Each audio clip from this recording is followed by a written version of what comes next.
Oh, okay. I was like, why is there bees here? And they're congregating on this shelf right here because we pulled a swarm from there yesterday and there's still a pheromone.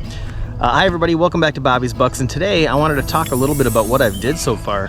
So if you look into the food plot around the caged-in area to protect the trees from deer, you can see this yellow rocket.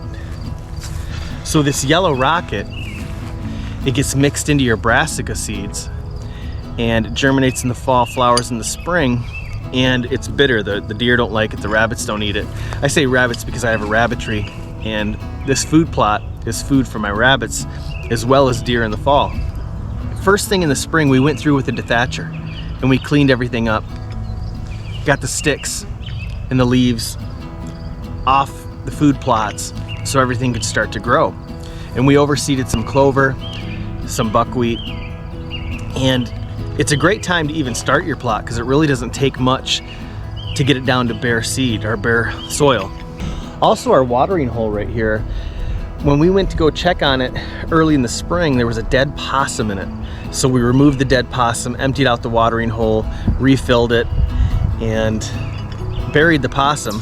Actually buried it a little too close, and the wild animals pulled it right out of the ground. And we found it about 30 feet back here. They ate the rest of it down to the bone. And this is a branch that we need to get out. So we're gonna do some more cutting.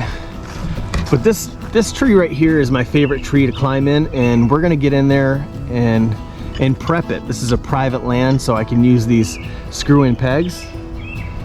And that way, when we got some real good deer coming out into the food plot in the evening, this is a terrific spot for early season. So, yeah, so we had to cut all the yellow rocket out of this food plot. And there's our fruit trees.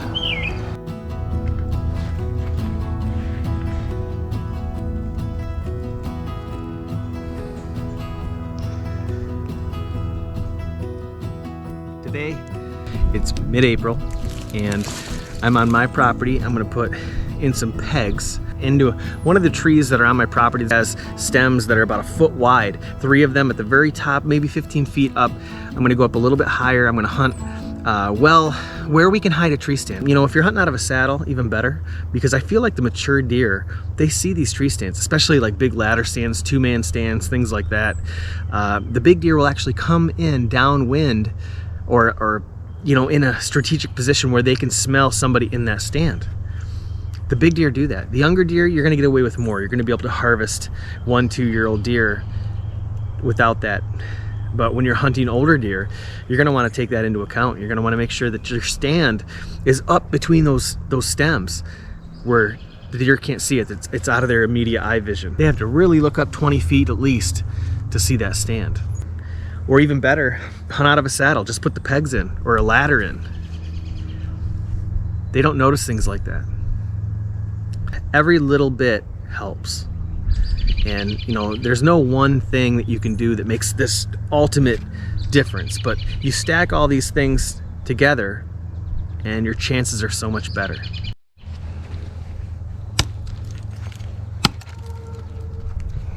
Oh, there's poison ivy right there.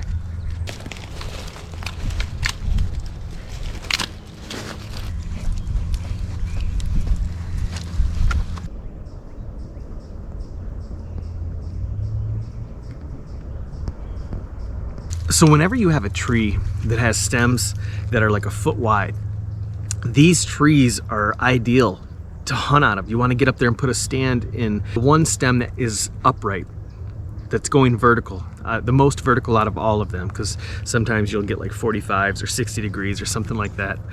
So get in there, get a stand in there, or if you want to hunt out of a saddle, put your pegs in. That's why I love hunting out of a saddle, because I feel like the mature deer come out, they look up, they see these stands, they know what they are. And that's why they come out on high alert. They'll come out, the mature bucks will come out downwind of those stands and they'll check them before coming through. So I don't even want to give any hints to the mature deer, because when you're hunting the younger deer, you can get away with stuff. They're not going to be good at surviving like that. But when you're hunting the older deer, I like to keep the stands out of the tree Now, some people like to use ladder stands. That's something that you can permanently put up. You know, a lot of people can put these stands between these stems like we're talking about, where the deer don't even notice them.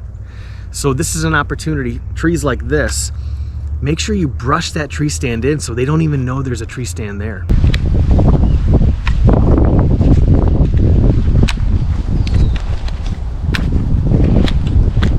Okay. So this is good here, but we definitely have to go higher. So, because I want to be in this tree between all these stems, because it really hides your body. You're able to just move behind these tree trunks wherever the deer is at. It could be all around you, and you always have something to hide behind. So I'm gonna hang my bow from this tree that's about 2 feet over.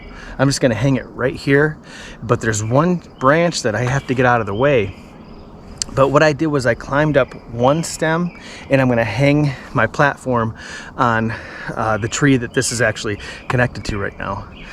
And that way I can step into the platform. I don't have to kind of climb around it. So, but this is a great time of year before the poison ivy really starts to get furry, and get out there and prep your trees, because you know what, it takes a lot of time to climb using sticks, and anytime that you can get in and out faster, even if the situation calls for it, maybe even put in a tree stand where you don't even have to take your saddle. You can just walk out there with your bow, climb in, and hunt. Nothing like doing a lot less work and harvesting a deer. But this is a great spot. It really allows me a lot of hiding places, and it's right over our orchard, which is just dynamite early season. So, but I have to come back out here with the saw and cut this branch. This is the branch I'm talking about. It's right in the way.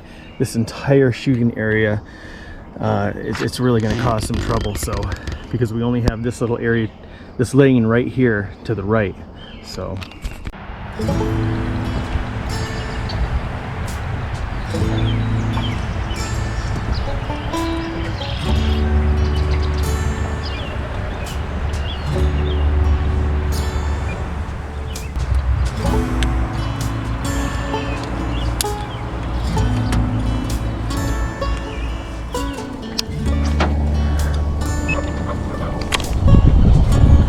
Shallow stuff.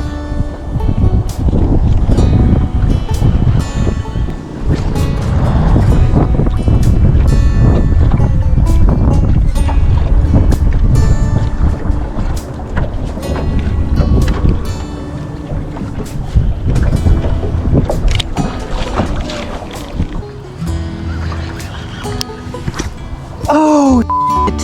What? Oh no. Did it hit mine? It must have. That was my favorite lure.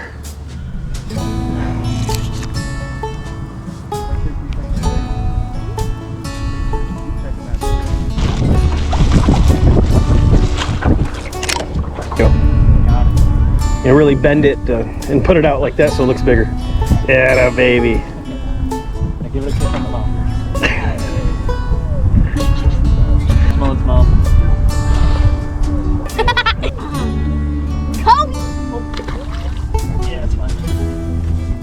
Let him get it next to it and just let him go like that. Yep.